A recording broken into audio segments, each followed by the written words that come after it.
గత 11 నెలల రేవంత్ రెడ్డి సీఎం గారు చేస్తున్నటువంటి అభివృద్ధి పనులకు వీరి యొక్క టీఆర్ఎస్ కానీ బీజేపీ పార్టీ నాయకులకు కళ్ళు ఓర్వలేక వీరు లేనిపోని విమర్శలు చేస్తూ రేవంత్ రెడ్డి గారిని అనవసరంగా బదనాం చేసే ప్రయత్నం చేస్తున్నారు.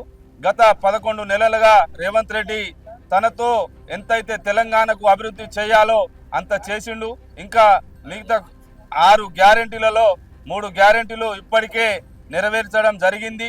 అలాగే రైతు రుణమాఫీ కానీ, అలాగే ఫ్రీ బస్ టికెట్ కానీ, ఉపాధ్యాయుల జీతాలు కానీ, అలాగే సింగరేణిలోని డిఎంఎఫ్టి నిధులను కానీ ఏ కార్యక్రమాలు చేయాలో ఆ కార్యక్రమాలు చేస్తూనే ఉన్నారు. మరి మిగిలి ఉన్న ఇంకా చేయనికి ముందుకు వస్తున్నారు. Subscribe us and press the bell icon for more interesting updates.